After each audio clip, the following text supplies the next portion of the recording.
Estou muito feliz de estar aqui e o meu desafio esse ano é conhecer Jesus. Eu acho que de vocês também, né?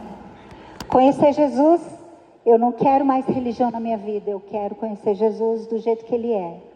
E eu quero que Ele seja vivo na minha geração, na geração dos meus filhos e na geração dos meus netos, porque eu vou ter 2 netos novos esse ano. Uhul! Eu e o Silas estamos assim babando, né, bem? O Joaquim vai nascer em maio, filho do André, e em setembro nasce o bebê da minha filha, Natália. Então, uma grande alegria. Eu sei que vocês não estão nessa fase, não estão. É muito bom. Um dia vocês vão encontrar alguém, um dia vocês vão ter filho, que é maravilhoso. E quem sabe um dia vocês vão ter netos. E é uma coisa boa demais, gente. Maravilhoso. E perdi o que eu estava falando, amor. Me ajuda. E eu quero transmitir isso. Eu faço isso com a Antônia. Eu ensino as escrituras para ela. Eu ensino o salmo para ela. Ela já sabe vários versículos de cor. Porque eu quero que eles tenham imprimido dentro deles a palavra de Deus, que é transformadora. Falei para a Anésio hoje, olha, eu estou apaixonado por Jesus. Hoje é a palavra lá embaixo, depois se você quiser ouvir na sua casa, o Anésio falou sobre a pessoa de Jesus. E Jesus é maravilhoso, né, gente? Estou apaixonada. Bom, eu não quero religião na minha vida, eu quero conhecer a Deus eu preciso conhecer Jesus. Como que a gente pode conhecer Jesus? Conhecendo o amor dele. Porque a Bíblia fala lá em 1 João 4:8, fala que Deus é amor. A essência de Deus é amor. Para a gente conhecer a Deus, a gente tem que conhecer o amor de Deus. E eu quero aqui fazer um caminho. Depois que o homem pecou lá no Jardim do Éden,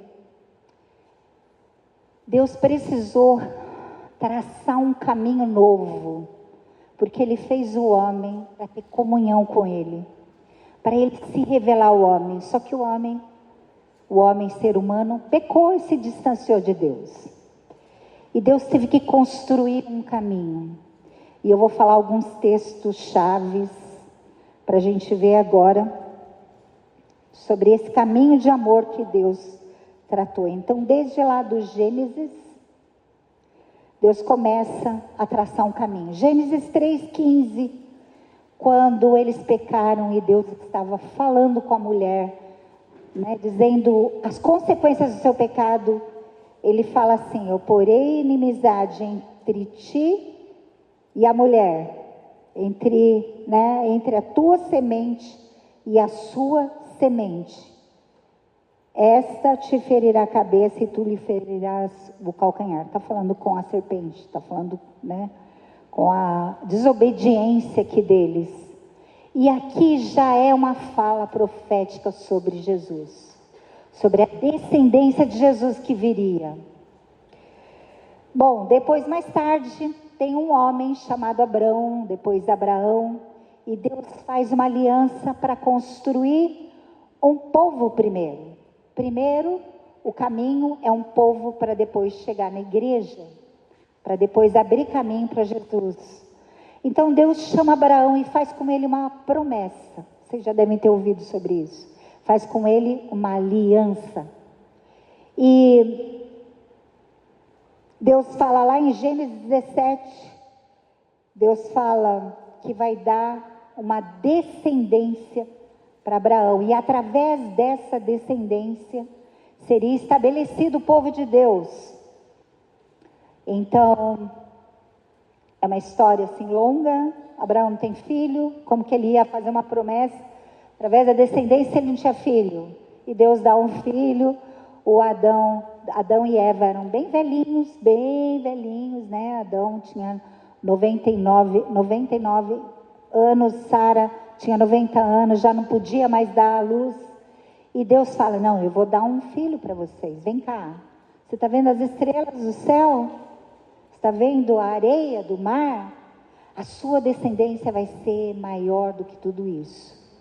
A Sara até riu, falou, como assim? Eu sou velhinha, né? Não posso mais ter filhos. Ha, ha, ha. Mas Deus dá um filho, ela engravida. E vem o filho, e a alegria para eles. O filho está crescendo e Deus um dia chega para Abraão e fala assim, eu quero seu filho para mim. Sobe lá no Monte Moriá e você vai entregar o seu filho para mim. Deus pede o filho para Abraão, o único filho. Abraão era obediente a Deus. Ele pegou o único filho, foi lá, subiu a montanha, né? E depois os servos ficou ali embaixo, falou assim, não, peraí que eu vou adorar a Deus. Levou o filho dele, preparou o altar, que era a maneira como eles sacrificavam e adoravam a Deus. E aí, então, quando ele vai, levanta o cutelo e vai cravar no filho, matar o filho, Deus fala, peraí, tá vendo aquele arbusto ali? Tem um cordeiro, você vai pegar ele. E eu vou ler o versículo que fala assim. Gênesis 22, 15, 16 diz assim, juro por mim mesmo, declara o Senhor, que por ter feito o que fez, não me negando o seu filho, seu único filho, né? É a prova que Deus faz com Abraão. Esteja certo de que eu abençoarei e farei seus descendentes tão numerosos como as estrelas do céu e como a areia, as praias, né, do mar. Deus fala, você não me negou o seu único filho. Deus está desenhando para Abraão entender. Você deu o único filho, eu posso dar o único filho. O tempo foi passando, é o caminho aqui que a gente está construindo. O tempo foi passando, veio juízes, depois Deus levantou sacerdote, profeta, desculpa. Deus levantou profeta, deu Samuel, foi um grande profeta, Moisés, veio Josué, levou o povo até a terra prometida. E aí vieram, né, vários profetas profetizaram, né, sobre Jesus.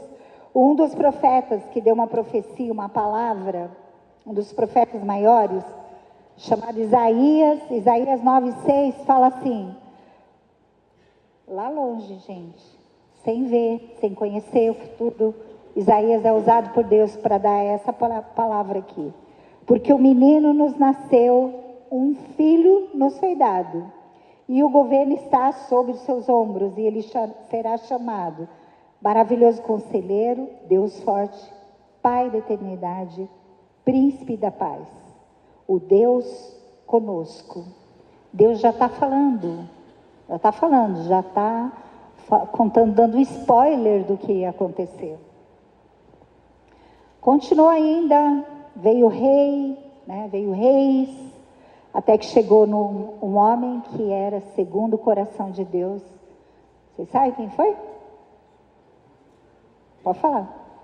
Davi foi um homem segundo o coração de Deus. Deus pôde se revelar a ele.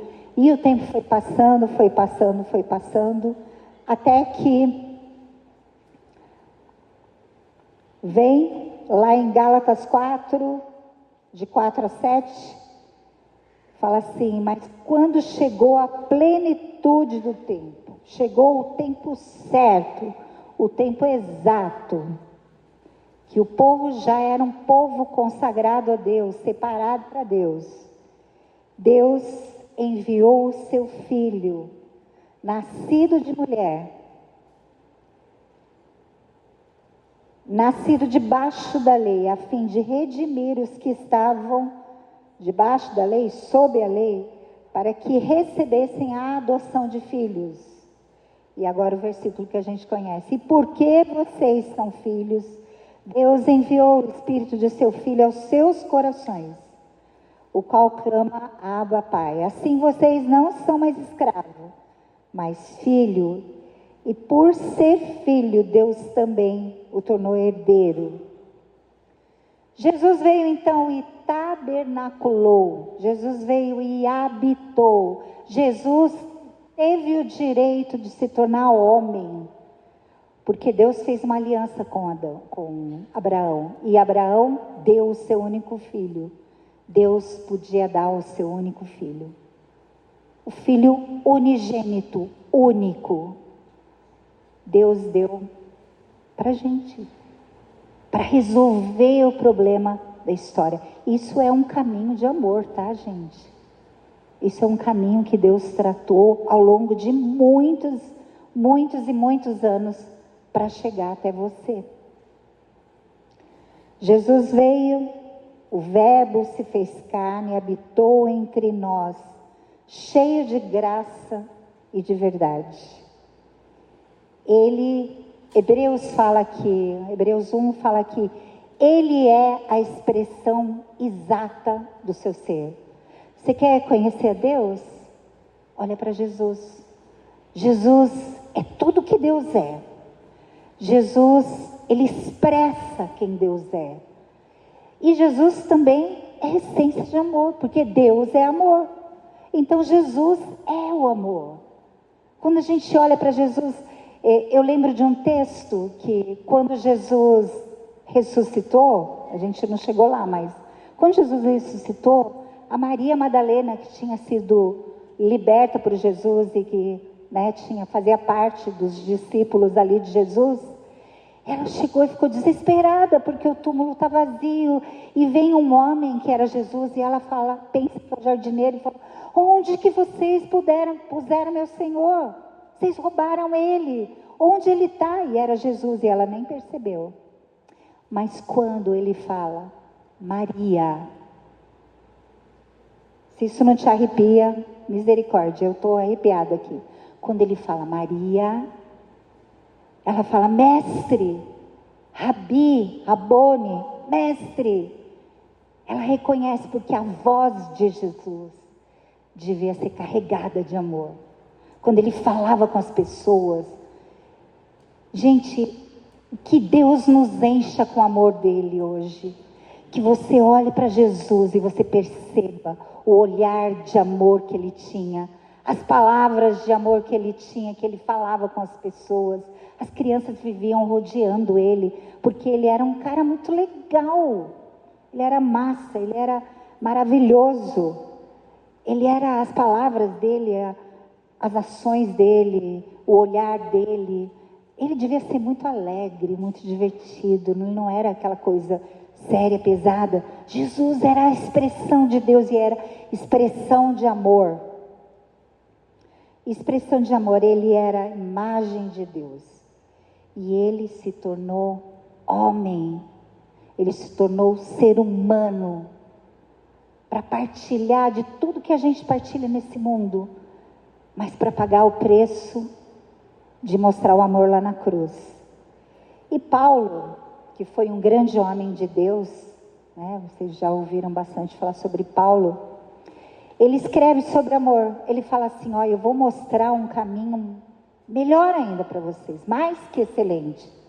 1 Coríntios 13, o 12:31 fala: eu passo a mostrar um caminho ainda mais excelente. E daí 1 Coríntios 13, de 1 a 13, ele fala, não está aí, né? Mas fala assim, vamos ler? Esse texto é um pouquinho comprido, mas...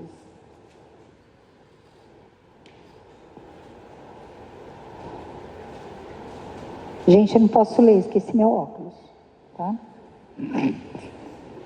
Quem quer ler aqui para mim? Você? Então vem aqui. Acompanhe aí na sua Bíblia, 1 Coríntios 13, 1 a 13. O amor é um dom supremo. Ainda que eu fale as línguas dos homens e dos anjos, se não tiver amor, serei como bronze que soa ou como símbolo que retine. Ainda que eu tenha o dom de profetizar e conheça todos os mistérios e toda a ciência, ainda que eu tenha tamanha fé, a ponta de transportar montes, se não tiver amor, nada serei.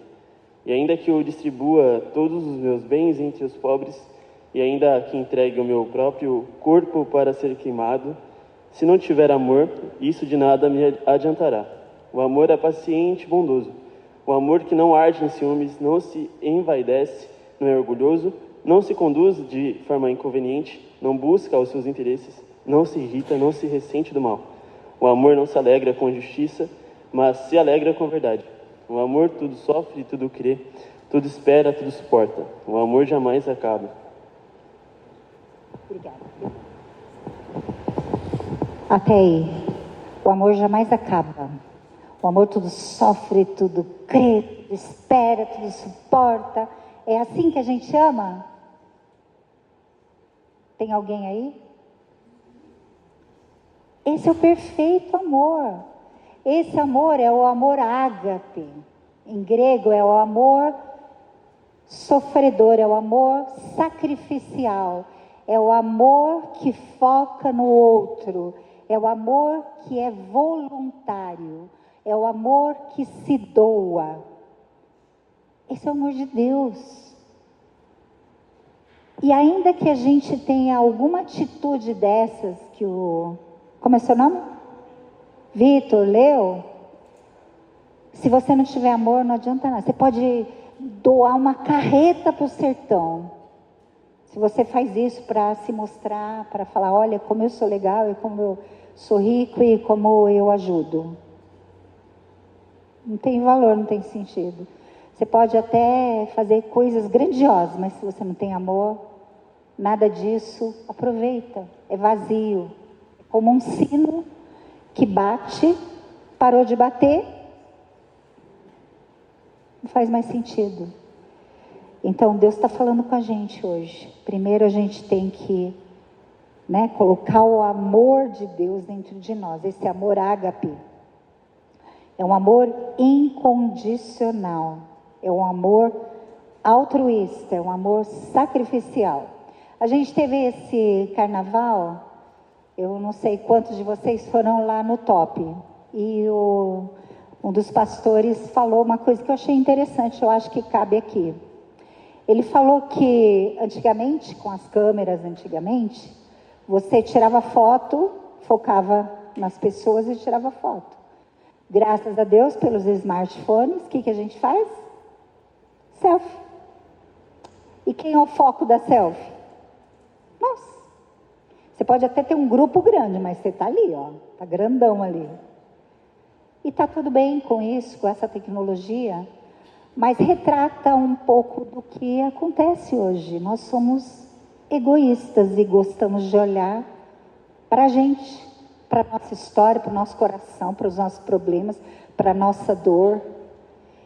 E é contrário desse amor ágape, desse amor de Deus, desse amor que a gente tem que aprender, porque é sacrificial. Quando a gente ama, alguém aqui é mãe, pai... Mãe, pai, alguns aqui vão entender e vocês ficam aí para entender essa mensagem, um dia vocês vão entender. O amor de mãe, de pai, principalmente de mãe, tem uma vírgulazinha do que é o amor de Deus.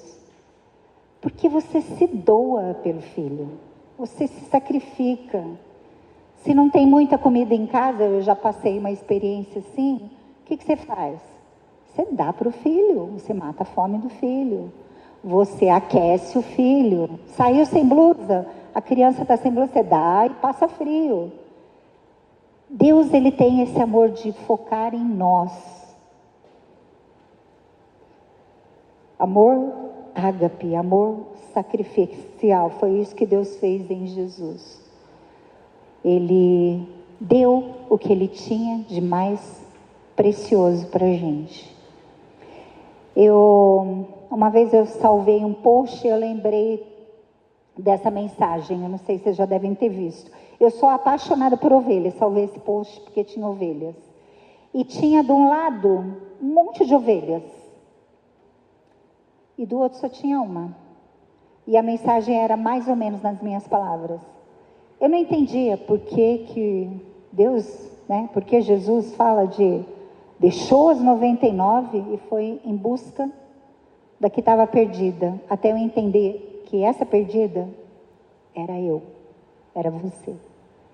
O amor sacrificial, ele é capaz de fazer coisas que a gente nem pode entender, mas você é aquela única ovelhinha que estava lá perdida sozinha e que Deus fez, não, eu vou mandar Jesus vou mandar a coisa melhor que eu tenho, maravilhosa que eu tenho, única que eu tenho, que é Jesus, para resgatar você,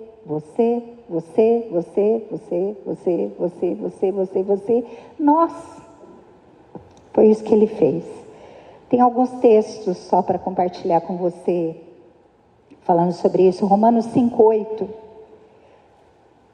Mas Deus, vocês estão achando, eu vou...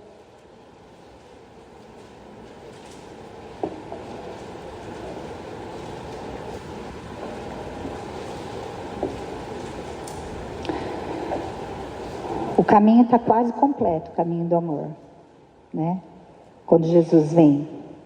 Deus prova o seu próprio amor para conosco pelo fato de ter Cristo morrido por nós, sendo nós ainda pecadores. Esse amor incondicional de Deus, que não impõe condição, que não tem exigência, lá 2000 anos atrás, há muito tempo atrás, ele fala, Deus manda Jesus e fala assim, ele vai morrer pelas pessoas que estão lá na quadra no ano de 2026, 2026, no dia 1º de março, olha só, mês 3, eles que estão lá, eles precisam ouvir esse amor, eles precisam saber desse amor, não importa ainda que eles não se converteram, não importa ainda que eles não tenham discernimento, não importa ainda que eles ainda não entregaram sua vida para o meu filho Jesus.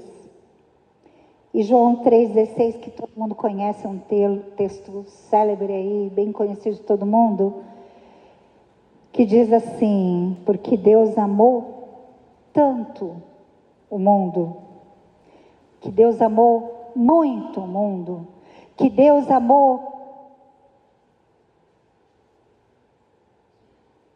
infinito o mundo, e esse mundo sou eu. Então, Deus amou tanto a Marta, que Ele deu a única coisa que Ele tinha melhor para morrer, para que ela não tivesse condenação, para que ela não ficasse a eternidade longe de mim.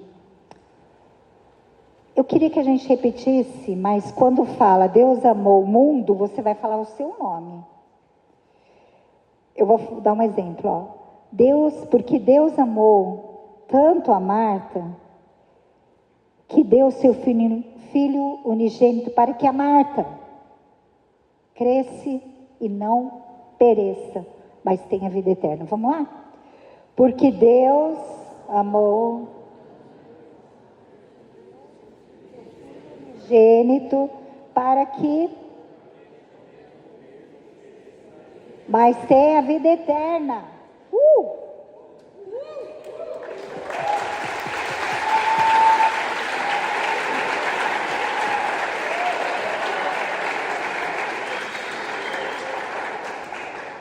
Primeiro João 4,9 na Bíblia Filamente fala assim: Deus mostrou quanto nos amou ao enviar seu único Filho ao mundo, para que por meio dele tenhamos vida. E nisso que consiste o amor, não em que tenhamos amado a Deus, mas em que Ele nos amou e enviou seu Filho como sacrifício pelos nossos pecados. Amém. Amém. Não tem nada que eu possa fazer para Deus me amar, porque Ele já me amou mais do que o suficiente. Ele já me amou grande, Ele já me amou supremo, a blaster, master. O amor de Deus não dá para a gente entender.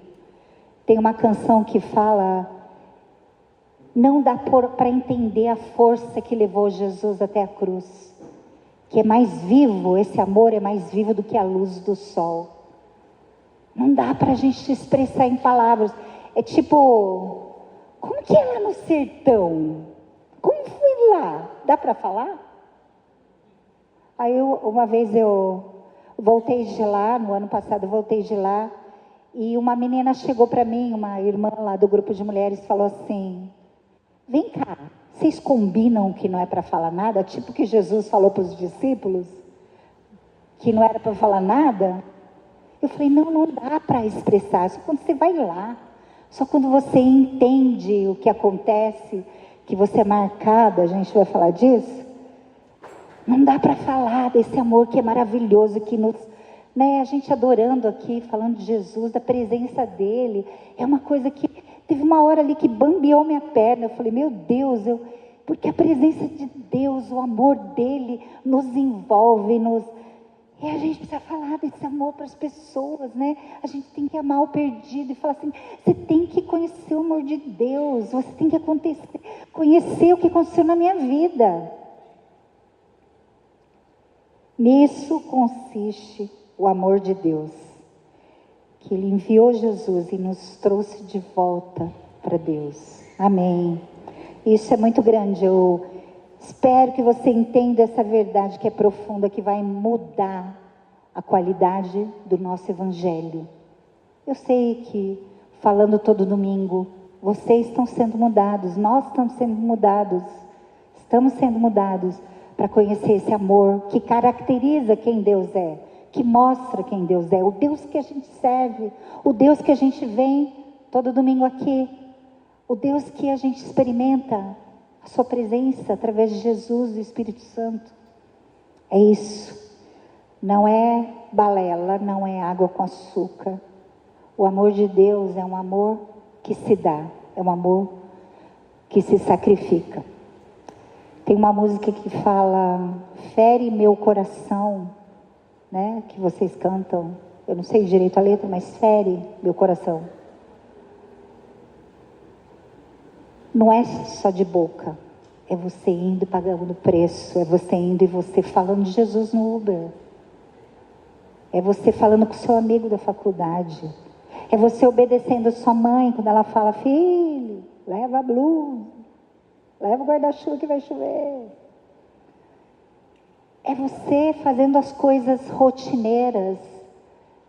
É você que a gente vai ver cuidando do seu coração.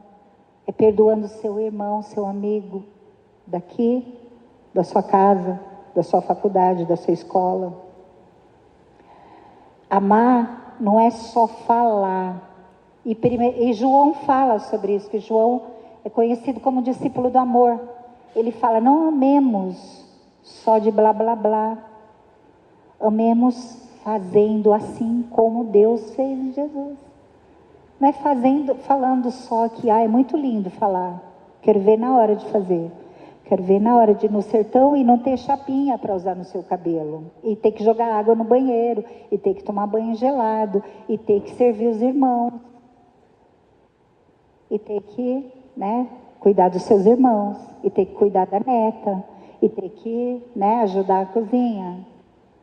E ter que trabalhar todo dia. Porque você ama a sua esposa. Você ama a sua namorada. Você se comprometeu. Pediu a mão dela para casar, não é, Miguel?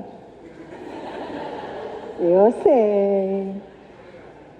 É a gente viver um evangelho que se dá, que se doa. Isso é amor de verdade. Amém? Okay.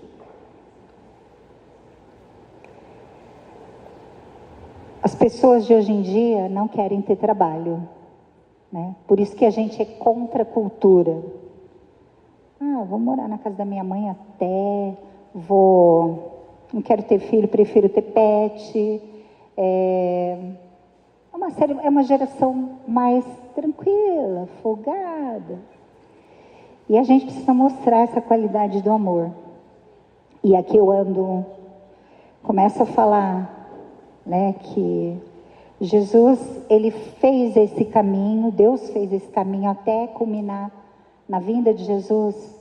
E Jesus foi até a cruz, ele pagou o preço, para a gente olhar para ele hoje, para a gente entregar a nossa vida hoje, para usufruir da sua presença e conhecer Jesus, que é maravilhoso. Eu fui marcada pelo amor, eu já falei isso com as mulheres lá na sexta-feira, E eu já fui várias vezes para o sertão, mas dessa vez me pegou assim de uma forma mais profunda. E a gente precisa ser marcado pelo amor. Sabe a marca que o gado recebe quando um produtor, um dono de um rebanho, ele quer marcar o seu rebanho para não misturar ou para não se perder? Eu não sei se eles fazem isso hoje, mas antigamente fazia. Aquecia a marca, o logo do dono e, tipo tatuagem, tatuava o animal para nunca mais ninguém, não dizer que aquele gado pertencia, aquele animal pertencia. Nosso coração precisa ser marcado. Eu espero que o seu já seja. Eu espero de coração que você esteja entendendo o que é o amor de Deus, porque isso as pessoas vão perceber na nossa vida. Eu fui marcada naquele lugar. O povo recebe a gente com tanto amor, a gente vai com o coração cheio de amor, chega lá, você vai cheio de vontade de dar, chega lá, você recebe tanto amor e é uma coisa maravilhosa que acontece lá. Nossa vida, nossa identidade deve estar com essa estampa do amor de Deus. Nas nossas palavras, quando a gente fala, com os nossos relacionamentos, nas nossas atitudes. E Salmo 23, não é o Salmo 1, Salmo 23, os últimos versículos, o versículo 5, fala que Deus prepara um banquete para a gente, uma mesa. Tem versões que falam banquete, tem versões que falam mesa. Deus prepara esse banquete. E hoje a gente está falando do banquete de amor que Deus preparou para a gente em Jesus. Fala no Salmo 5 que Ele prepara na frente dos nossos inimigos, nossos adversários. Prepara um banquete para mim. Banquete é aquele jantar especial, sabe? Que a sua mãe faz, que a sua sogra faz, que a sua avó faz, que no Natal tem, né? Não sei se é a tua cultura, mas geralmente tem aquela mesa linda. Então, o que tem no banquete? Muita comida gostosa, tem comunhão, tem alegria, tem comemoração. É um banquete de amor que Deus nos preparou ao longo desse caminho. Esse banquete Deus prepara para a gente viver. É um outro nível de vida cristã.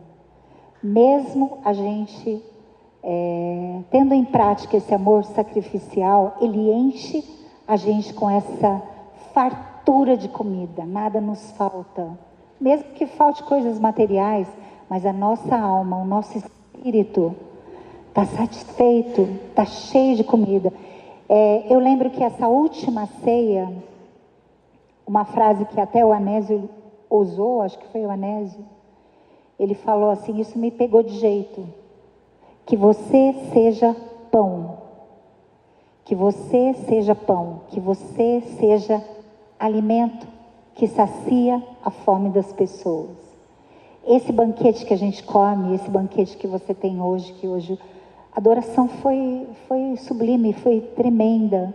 E o seu tempo com Deus diariamente lá na sua casa, que te enche o coração, para que as pessoas que estão, a gente está em guerra, a gente está em guerra lá no Oriente Médio, está uma loucura. As pessoas estão desesperadas, né? O espaço aéreo foi fechado e não quero falar de desgraça, mas as pessoas não têm esperança. Que a nossa fé, o nosso amor por Jesus seja tão grande em nós, que as pessoas vão comer desse amor, que as pessoas vão querer falar, nossa, eu quero esse amor. Eu quero isso que satisfaz, nada mais satisfaz se não é Jesus. A gente tem um tamanho de eternidade dentro da gente que nada satisfaz. As pessoas estão procurando preencher, mas só Jesus que preenche isso. Esse buraco de eternidade é o amor de Deus. Amar a Deus, antes tem um versículo, João 13:35 fala assim: desse modo, todos saberão que são meus discípulos, se vocês amarem uns aos outros. João está falando, se a gente se amar de verdade, as pessoas vão olhar para a gente e vão saber que é Jesus purinho, gente. É fácil amar alguém? Eu sou casada com Silas há 40, a gente vai fazer 42 anos de casamento. 42 anos que a gente está junto. Eu amo esse homem pra caramba, de paixão, né, amor?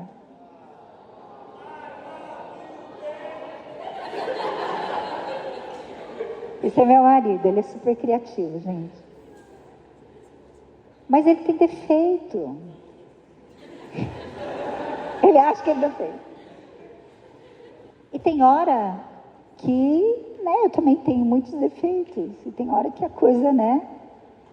E eu tenho que amar ele, porque eu escolhi amar ele todos os dias. Eu acho que isso dá uns 43 anos. É para toda a vida. Quando eu encontrei ele, eu falei, até a gente ficar velhinho. Eu acho que a gente já está ficando velhinho, né, amor? Os cabelos brancos. Para a vida toda. Amar é isso, né?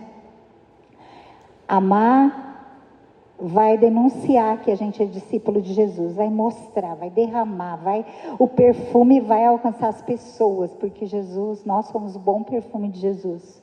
As pessoas vão olhar para nós e vão reconhecer que tem Jesus. Amar, né, esse amor em nós, a gente vê isso na pessoa de Jesus, que é conhecer o outro. Para a gente servir o outro, para a gente se derramar o outro, a gente precisa conhecer o outro. Conhecer as pessoas que a gente convive, conhecer os irmãos aqui, conhecer até os defeitos, para a gente poder amar a pessoa e falar, tudo bem, ela não está pronta, tudo bem, tem coisa aí ruim, mas eu amo ela. Né? Eu ouvi uma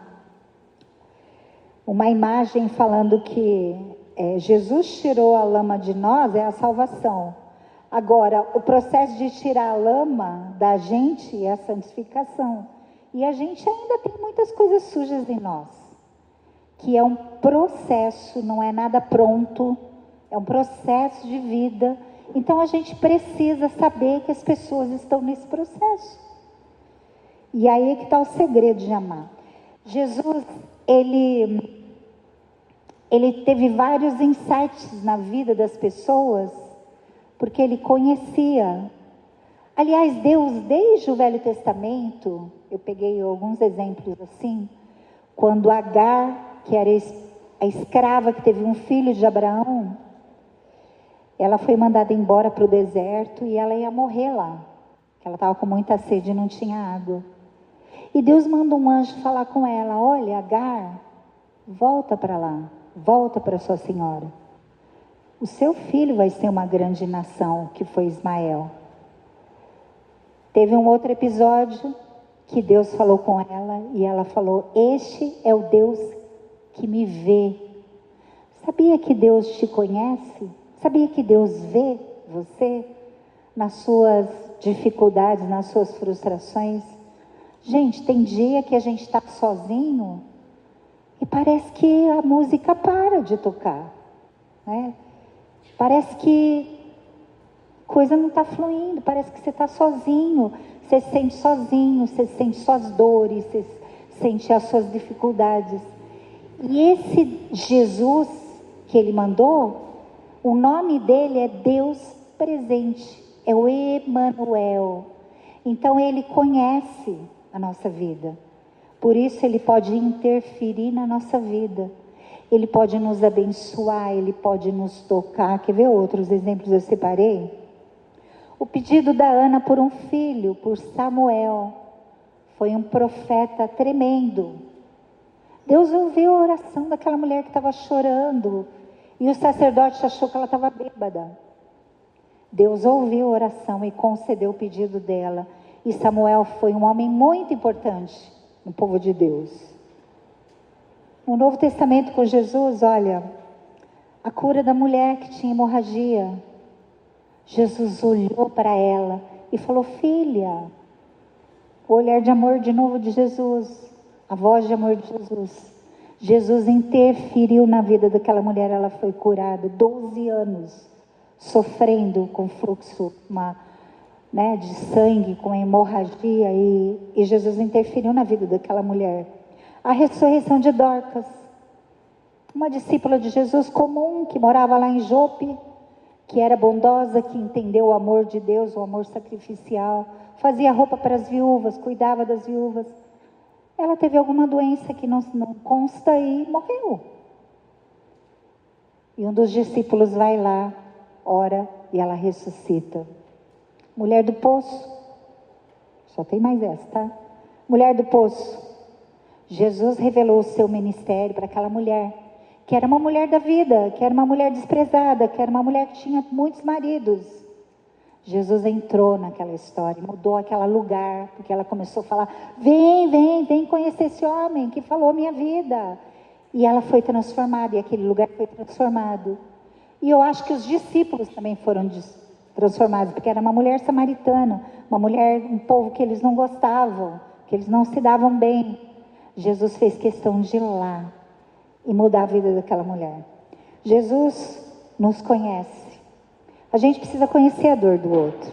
Às vezes a gente despreza o nosso irmão, que chato que ele é, que chata que ela é. Às vezes tem uma dor por trás da chatice. Às vezes tem uma enfermidade, às vezes tem um problema que ela não está revelando. Então, vamos ter esse amor sacrificial que vai atrás, que conhece a dor do outro. Isso na nossa casa também. Nossa irmã, nosso irmão, né? Nossos pais. E o perdido, gente?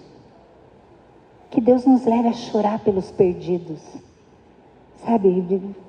Puxa vida, eu tenho uma pessoa da família que ainda não conhece Jesus, e eu oro, eu choro por ela. Eu falo: um dia Deus vai se revelar a ela. Um dia o Espírito Santo vai acompanhar, vai acordar ela, vai tocar a vida dela, vai usar alguém e ela vai ser salva, e ela vai ser cheia do Espírito Santo. Então, desejar que os perdidos, né, que as pessoas, desculpa falar perdido, mas as pessoas que não têm a revelação de Jesus, que o nosso coração seja mudado, né, lá no trabalho, lá na faculdade, lá na vizinhança, lá na sua família, que as pessoas, né, conheçam esse Jesus. Então, os últimos pontos aqui que eu queria falar com você. Mantenha o seu coração livre. Hebreus 12, o versículo 15, na versão da NVI, diz assim, vou esperar.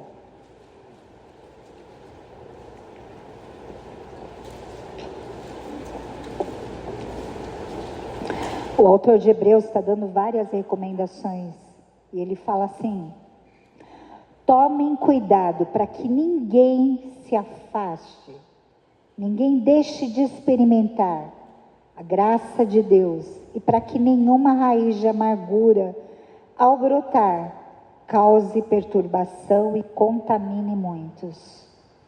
E aqui eu quero fazer um ponto para você, para nós. A gente tem muitas decepções na nossa vida, nos nossos relacionamentos. Não deixe que isso se torne um ressentimento, uma amargura. Puxa, não me deu oportunidade. Puxa, eu queria tanto cantar, eu queria tanto tocar, eu queria tanto trabalhar na hamburgueria, sei lá. Eu queria tanto isso, mas a pessoa não deixou. Mas, né, meu trabalho, mas na minha faculdade, na minha escola, e deixar abrigar dentro da gente aquela chateação que é chateação em cima de chateação e se torna uma amargura. sabe o que vai acontecer? Vai apodrecer dentro do seu coração. Isso é muito sério, gente. Vai apodrecer. E eu gosto de imaginar que uma planta, uma raiz, né, vai se estendendo e de repente está saindo por todos os lados, né? Pela boca, porque a gente fala a amargura que a gente tem, a gente vai falar, as pessoas vão conhecer os nossos motivos sórdidos, né? Às vezes a gente está chateado com alguém e fala. O que fala? Que a gente vai contaminar as pessoas, vai perturbar as pessoas. E aí o nosso coração fica comprometido. Não dá para amar, não dá para caber o amor de Deus. Quando a gente está com essas raízes aqui, brotando dentro da gente, ficando lá. A semente cai e brota, mas no sentido ruim. Não produz bons frutos. E você é uma pessoa para baixo, você é uma pessoa negativa. Por quê? Porque você começa a olhar para a sua dor. Você começa a fazer o selfie para você e fala, puxa vida, olha isso, não tem oportunidade, não me deixam falar, né? Isso e aquilo outro, e você só consegue olhar para a sua dor. A gente não consegue olhar para o outro. Vamos tomar cuidado. Você está chateado, fala com um amigo que te chateou. Com amor, não é chegar e dar uma bolacha na cara, né, bolacha? Assim, você, minha filha, Deus. Fala, olha, querido, aquilo que você falou foi um bullying e eu fiquei chateado. Você falou da cor da minha pele, você falou do meu óculos, você falou do meu peso, você falou do meu cabelo, você falou do... Resolve, né? Fala, olha, fiquei chateado, não quero ficar com isso no coração. Pede perdão. Talvez a pessoa chegue até você e fala, nada a ver, não, perdoa. Fala assim, olha, desculpa se eu te ofendi. Desculpa. Eu não quero que haja nada entre nós. Ora, abraça, perdoa. É fácil? É fácil? É fácil? Às vezes não é fácil, não. Mas se a gente tem uma prática de pedir perdão, né?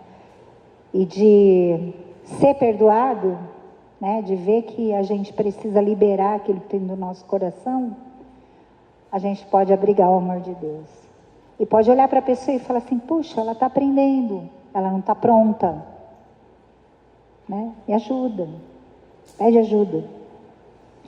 Nosso coração precisa estar livre. Colossenses 3,15, acho que são 2 últimos textos. Colossenses 3, versículo 15.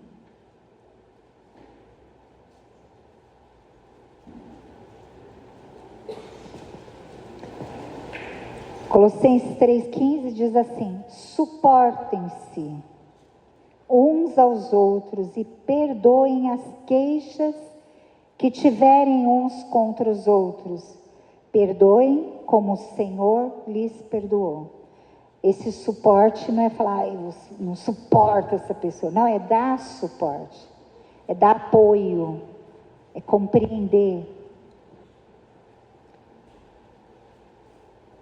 Porque Deus nos perdoou, a gente tem que perdoar uns aos outros. A oração do Pai Nosso, a gente fala, perdoa as nossas dívidas, assim como a gente perdoa a quem nos ofendeu. E o último texto que eu quero ler hoje está em Efésios 4, 32.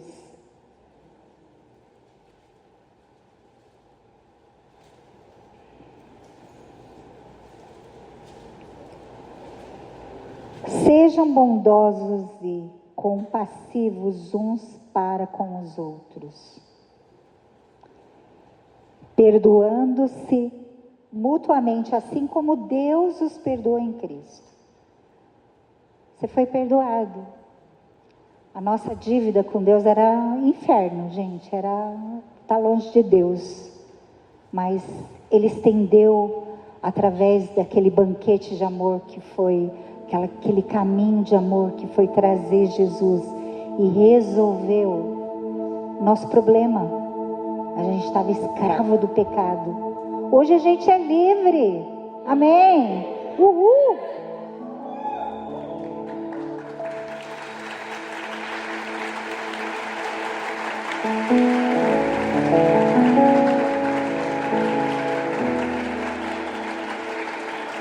Amém.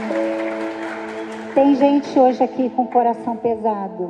Deus me falou quem é. Mas se tem alguém no seu coração que está te fazendo mal, alguma coisa, hoje mesmo, essa semana, você vai falar com essa pessoa. Você vai perdoar. Talvez a pessoa vai rir da sua cara, falar, nada a ver. Mas você fala, eu preciso disso. Perdoa. Perdoa para que o amor entre no seu coração. E você saia por todos os seus poros, pela sua face, pelas suas atitudes, esse grande amor de Deus. A gente vai honrar a Deus quando a gente se parece com Ele. Eu queria que você ficasse de pé e a gente vai orar.